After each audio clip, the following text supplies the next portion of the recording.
Et bonjour, celui-ci est pour vous. Moi je suis youtubeur, est-ce que vous connaissez YouTube? Je fais des reportages dans la rue et je voulais savoir ce numéro, si vous le connaissez là, c'est celui-ci. Non. Vous connaissez pas? Alors moi je pose des questions dans la rue, vous me paraissez jeune. Vous avez quel âge si c'est pas indiscret? Alors vous êtes jeune, vous rentrez dans ma catégorie pour le reportage parce que c'est que des jeunes que je cherche. Je me suis aperçu d'une chose, c'est qu'un jour ou l'autre, vous et moi on va mourir. Ça, c'est certain. Mais la grande question que je pose aux jeunes, c'est qu'est-ce que vous les jeunes, vous croyez, mais après la mort? Est-ce que ça s'arrête? Est-ce que ça continue? Est-ce que vous avez déjà réfléchi à ça? C'est une bonne question et je sais pas. Et c'est pour ça que je vais dans la rue pour poser justement cette question, parce que vous avez remarqué que ce soit sur n'importe quelle chaîne d'information, on ne parle jamais de la mort. On dirait qu'on essaie de nous la cacher, que ça nous fait peur, on dirait. Oui, c'est vrai. Et des fois, on ne veut pas en parler pour continuer à faire ce qui nous plaît aussi. Hein. C'est ça. Qu'est-ce que vous croyez, vous, sincèrement? Je sais pas trop, ça dépend des jours, je pense. J'en sais rien. Parce que si je vous souhaite de vivre jusqu'à 120 ans, je vous le souhaite, moi, hein, en très bonne santé, que tous les gens vous aiment J'aime autour pas de trop vous. y penser parce que je sais pas, ça me fait un peu peur. Mais regardez bien, avec un compte blindé, un mari, les enfants, la belle villa, enfin, le top, moi, je vous le souhaite. Et Hein. la santé. Et surtout la santé aussi. Mais la réalité, c'est qu'on ne peut pas se garantir 5 minutes. C'est vrai. Regardez le petit Naël, je rentre pas dans les faits, hein, mais lorsqu'il a fermé la porte de sa maison, qu'il est parti, il ne savait pas qu'il allait plus revenir. Ça montre que la mort peut arriver à tout moment. C'est vrai. Est-ce que vous croyez en Dieu? Non. Alors, je vous explique. Je ne suis pas témoin de Jéhovah, je ne remplis aucun banc d'église. Si vous y allez, je ne critique pas. Hein. Ni une secte, ni aucune organisation. Sur mon traité, il n'y a pas de numéro de téléphone, ni d'adresse. Je vous montre une porte. Dès que je m'en vais, vous faites ce que vous voulez ensuite. Prouver que Dieu existe, c'est facile. Oui. Prouver qu'il n'existe pas, on ne peut pas. Oui. Moi, là, je vous défie, en quelques secondes, de me prouver que Dieu n'existe pas. Je pense que ça dépend de la foi qu'on a. Ça dépend Alors, le mot que vous venez de dire est très important. On croit en Dieu, certains croient en Dieu avec intelligence, mais il n'y a rien. Ouais. Oui, Seigneur, pourquoi tu n'as pas guéri mon mari, ma femme ou mon enfant? La foi, pour moi, c'est pas... Mais c'est la foi qui déclenche tout, vous voyez. Souvent, on confond aussi un petit, on prend un petit Dieu, boum, gling gling, comme une pièce d'une machine à sous, allez, tu me donnes tout ce qu'on veut. Non, mais ça ne marche pas comme ça. C'est vrai. Et on confond aussi souvent Dieu avec la religion. Alors la religion, moi je les mets tout dans le même sac. Hein. Je ne fais pas d'exception, si on gratte un peu, il n'y en a pas une qui est mieux que l'autre. C'est des hommes qui s'accaparent ce créateur, parce que pour moi, un fait scientifique, s'il y a un créateur, il y a forcément une création aussi derrière. Prenez rien, rien ne peut rien créer. Et pour dominer sur nous, en fait, c'est comme de la politique, la religion. Et lorsqu'on voit tout ce qui se passe, hein, ça nous dégoûte de Dieu. Mais ça ne veut pas dire que Dieu n'existe pas. Ah bah oui. On est d'accord? Alors regardez bien, vos lunettes là qui sont sur votre tête, Ouais. quelle est la preuve que quelqu'un a fabriqué vos lunettes? Bah, elles sont là. Eh oui, c'est les lunettes en elles-mêmes. Ouais. Imaginez que je vous dise, ben, vous voyez mademoiselle, vos lunettes avant c'était un caillou, puis au cours des milliards d'années, ça a évolué. Oui, La il y paire a de bien lunettes, quelque chose à l'origine de ça. c'est pas possible. S'il y a une paire de lunettes, il y a quelqu'un qui l'a dessinée, qui l'a fabriquée. Alors, les employés, le temps qu'ils ont mis, Oui, les métaux, ça c'est un autre sujet. Oui. Et ben maintenant, vous regardez autour de vous, c'est aussi simple que ça. La création est merveilleuse, hein. C'est nous, avec le respect que je vous dois, les pourris, qu'on détruit tout. Hein. Mais tout fonctionne comme une horloge. Attendez, allez créer quelque chose à partir de rien. Alors, allez, je prends une poule, c'est bête une poule, hein. Mais vous lui donnez chaque jour à manger, tous les jours, elle va vous pondre un œuf. Allez faire une machine comme ça, je vous assure, vous devenez milliardaire. Ouais, c'est sûr. Eh bien, vous voyez, c'est ce créateur-là, moi, que j'appelle Dieu. Pas mélanger avec les religions. Maintenant, ce créateur a créé des lois qui existent qu'on ne peut pas nier. La loi de la pesanteur, la loi de l'aérodynamique. Il y a encore des tas d'autres lois aussi qui régissent le monde entier. Oui, voilà. Mais vous et moi, même si on ne se connaît pas, ce créateur a déposé dans votre cœur une loi, qui est la loi morale, c'est les 10 commandements. Et en fait, elle vous montre, à ses yeux, à lui, si vous êtes quelqu'un de bien ou pas. C'est comme si vous allez vous regarder dans le miroir et vous allez voir. Moi, j'ai cassé les 10. Si y en avait 11e, j'aurais cassé. Je suis allé en prison, donc j'ai cassé loi divine et non divine. Hein. Et je ne vous juge pas du tout. Et je ne vais même pas aller jusqu'à 10, vous allez voir. Il y a un commandement qui dit « tu ne mentiras point ». Est-ce que vous avez déjà arrivé de dire un mensonge? Ouais, je pense. Bah, quelqu'un qui n'a pas menti même pour faire du bien une fois, c'est un menteur déjà. Il y en a un autre qui dit « tu ne voleras point ». Alors voler, c'est pas forcément rentrer dans un magasin, piquer un bonbon ou une voiture, c'est vous allez sur YouTube, télécharger une musique par exemple sans la payer. Ah oui, oui, bah, ça m'est déjà arrivé aussi. Vous voyez? Il y en a un qui dit tu honoreras toujours tes parents. Est-ce que vous leur avez toujours obéi à vos parents? Non. Crise d'adolescence, c'est difficile aussi. Hein? Ouais, c'est ça. Il y en a un qui dit tu mettras toujours Dieu en premier dans ton cœur. Avant, vous me donnez votre réponse. On essaye de mettre Dieu dans notre vie quand tout va mal. Oui, Problème mais de quand couple. tout va bien, on y pense moins. Exactement. Est-ce que vous le mettez tout le temps en premier dans votre cœur? Et il y a un dernier. Il y a un commandement qui dit tu ne commettras point d'adultère. Vous êtes mariés? Non.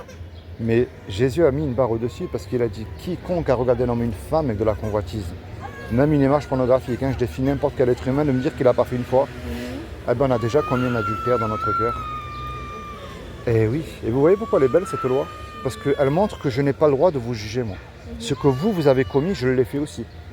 Mais j'ai du compteur parce que j'ai de l'âge, donc j'ai 10 km aussi. Et elle ferme la bouche à tous les religieux qui se croient mieux que nous aussi. Mais moi maintenant, c'est vous qui m'intéressez. Je reviens vers vous avec la loi là. Imaginez-vous là, de vous regarder dans le miroir avec la loi que je vous ai annoncée, les commandements que vous avez cassés. Comment est-ce que vous vous considérez là aux yeux de ce Créateur? Bah, du coup, pas. Pécheresse. Et vous avez remarqué, c'est le péché qui nous éloigne de Dieu et qui nous envoie dans un endroit que nous appelons l'enfer. Quand je dis l'enfer, c'est pas la caricature, le diable et les cornes. C'est une image qu'on vous donne. Non, en fait, c'est un endroit où il y aura des regrets éternels, des vers qui ne meurent point. Et ça, vous avez remarqué, on ne va pas en parler et pas y croire pour continuer à faire nos mauvaises œuvres. C'est comme si vous demandez à un cambrioleur de rentrer dans un commissariat de police. Mais ça, c'est la mauvaise nouvelle. Je commençais par la mauvaise. C'est comme si que je suis votre médecin, vous êtes une très bonne sportive, mais pour vous, tout fonctionne bien comme il faut, hein, à l'intérieur de votre corps. Mais moi, je vous fais faire une radio et je me suis aperçu qu'il y a un problème. Et c'est ce qu'on appelle le péché. Alors ça, c'est la mauvaise nouvelle. Mais il y a une bonne nouvelle là-dedans parce que pour moi, Dieu est un créateur. Et un créateur, en général, pour moi, il aime ce qu'il crée. Une musicienne, ben, elle aime sa musique. Oui, oui, c'est normal. Un chef cuisinier, il aime les petits plats qu'il crée aussi. On est d'accord? Et bien ce créateur-là, il ne veut pas nous punir. Il n'a pas envie de nous y envoyer en enfer. Est-ce que vous savez ce qu'il a fait pour vous il y a 2000 ans? Enfin un peu plus de 2000 ans maintenant. Pour vous éviter justement d'y aller en enfer. Vous ne savez pas? Ah ben, il y a 2000 ans, il a envoyé un homme, il a pris cette forme humaine. Comme une main qui rentre dans un gant, qui est Jésus. Je parle du vrai parce que tout le monde a le sien aujourd'hui. Et il a dit, quiconque croit que Jésus est le Fils de Dieu, qu'il est ressuscité des morts le 3e jour, ben il aura la vie éternelle à mes côtés. Il n'a pas dit d'allumer un cierge, il n'a pas dit de prier Marie, d'aller de se prosterner devant une statue ou de suivre un pape. Non, il vous a demandé de croire. Mais croire c'est bien, hein, puisque je rencontre différentes personnes dans la rue de différentes religions. En croit, nous en Jésus, c'est bien. Les démons aussi croient. Et, ouais, et eux, ils tremblent, là, ils connaissent. Alors moi, le but de ma démarche envers vous, je vous le dis avec amour et respect, c'est une clé que je vous donne, et vous en faites ce que vous voulez ensuite, ça s'appelle la repentance. Est-ce que vous savez ce que ça veut dire que la repentance? On se repentit, mais. Ben, c'est très simple, vous allez voir, je prends le mensonge. Vous allez dire là, sur le banc, si je mens mon petit ami, mes parents, mon prof, mon patron, je ne sais qui, ben, je m'en sors et je m'en fous, personne ne le sait. Mais en réalité, je ne peux plus me conduire comme ça. Parce qu'il m'accorde le paradis gratuitement. Et au fond de moi, ce que je fais lui déplaît. Vous voyez, c'est ça la vraie repentance. C'est-à-dire que vous commencez à mettre en pratique dans votre vie de tous les jours ce que vous comprenez. Imaginez un exemple. Vous et moi, je ne sais pas, on commet un braquage. On commet un braquage, on se fait attraper par la police. La police nous conduit tous les deux au tribunal. Et le juge il nous dit, voyez tous les deux, je vais vous laisser le choix. Vous me déposez sur la table là tout de suite 15 000 € de caution. Ou je vous envoie tous les deux 20 ans en prison pour le braquage que vous avez commis. On n'a pas l'argent parce qu'on vient de se faire serrer. Puis qu'on le veuille ou pas, vous et moi, on ne peut pas revenir en arrière puis effacer le mal qu'on a commis. Oui, c'est fait. Eh oui, et on ne peut pas dire au juge, monsieur le juge, moi, vous êtes bon miséricordieux, sur la vie de ma mère, vous me laissez partir, je ne recommencerai plus. Enfin, vous savez comment, ça ne marche pas, hein, ça. Et là, on est perdu, on ne sait plus quoi faire. Mais il rentre tout à coup un homme qu'on ne connaît pas. Et cet homme-là, par amour pour nous, il décide de donner l'argent, de payer la caution au juge. Le juge, lui, il est satisfait, il nous libère. Mais imaginez-vous dans l'action. Cet homme-là, qui a déposé la caution pour nous, vient se présenter en retour devant vous. Qu'est-ce que vous allez lui dire à cet homme-là, sincèrement? Je le remercie, mais. Ouais. Et si vous demandez un service, vous allez lui rendre aussi, ce qui est normal, hein? Est-ce que vous voyez c'est quoi l'image que je viens de vous donner? Enfin, C'est ce que Jésus le Christ a fait pour vous sur la croix, il y a 2000 ans.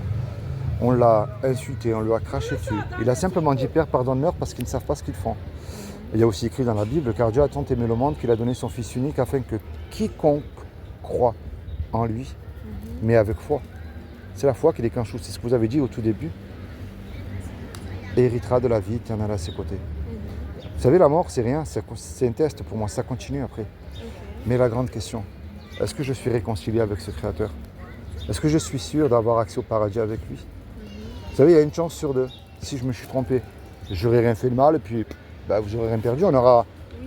Le temps sera passé beaucoup plus vite pour vous, quelques minutes. Mais si c'est moi qui ne me trompe pas, comme je vous ai dit, on ne peut pas se garantir 5 minutes. Et là, c'est vous qui perdez gros. Moi, je préfère vous donner quand même rendez-vous là-haut, même si je ne vous connais pas. Est-ce que vous avez déjà lu la Bible? Non. Alors, est-ce que vous savez pourquoi la Bible et pourquoi pas le Coran ou un livre des bouddhistes? C'est peut-être de très belles choses écrites dedans. Est-ce que vous savez pourquoi au moins la Bible? Alors, la Bible, c'est pas un livre religieux.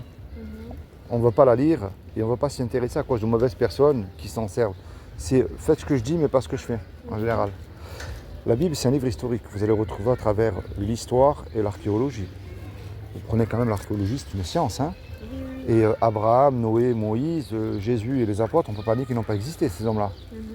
Mais ce qu'il n'y a dans aucun livre, et là je mets sur le point religieux, et ce sont des prophéties accomplies à la lettre. Oui, c'est pas je crois moi, parce qu'on me dit de croire. Je crois avec foi, mais avec des faits aussi. Vous voyez? Vous avez la chute de l'Irak qui est prophétisée dans l'Ancien Testament par 2 prophètes, Ésaïe et Jérémie. Vous avez encore des tas d'autres prophéties qu'on peut prouver, qui se sont réellement réalisées. Et il y en a qui s'accomplissent aujourd'hui à une vitesse incroyable. Et c'est pour ça que moi je vous encourage de la lire et de la mettre en pratique dans votre vie de tous les jours. Si vous êtes en couple, vous mettez Jésus dans votre couple. Des fois ça ne va pas avec vos parents, vous mettez Jésus au milieu, c'est ce qu'il veut lui. C'est être avec vous tous les jours. Vous savez, comme je l'ai dit, il y a une chance sur 2. Et je termine avec ça, ce qui vous a donné la liberté. La liberté qui est à la fois merveilleuse, mais de très dangereuse aussi. C'est-à-dire de l'aimer, de le suivre ou pas. Mais puisque nous venons de nous rencontrer, vous et moi, vous ne pouvez pas dire, Seigneur, excuse-moi, je n'avais pas entendu. Et c'est ça l'évangile, c'est une bonne nouvelle. Est-ce que vous voulez une Bible gratuitement? Vous n'avez rien à me donner, je vous rassure. Ça va aller. Moi, je peux vous la donner, c'est gratuit, vous la lirez quand vous voudrez. Et je vais pour ça dans la rue. Ça va aller. D'accord. C'est comment votre nom? Moi, c'est Philippe. Blandine. Blandine, je te remercie Blandine pour les quelques minutes que tu m'as accordées. Et ma dernière question, est-ce que tu sauterais d'un avion sans parachute et en plein vol? Non. Bon, d'accord, tu vas mourir. Et pourtant, Blandine, moi et toi, on ne se connaît pas. Mais un jour, tu vas faire le grand saut dans la mort. Et est-ce que Jésus ne serait pas ton parachute? Maintenant, c'est à toi. Tu vois, il ne faut pas imposer, montrer une porte et ensuite, c'est à toi de l'ouvrir. Bon, je te remercie. Le petit traité, c'est ce qu'on a échangé ensemble. Et écoute, réfléchis à ce que je t'ai dit. Je me permets de te tutoyer. Réfléchis à ce que je t'ai dit, ça ne coûte rien. Puis le jour que tu seras intéressé, tu te procures une Bible et tu seras surprise de trouver ce qui est écrit dedans. Bon, je te remercie. Très bonne journée. Merci, au revoir.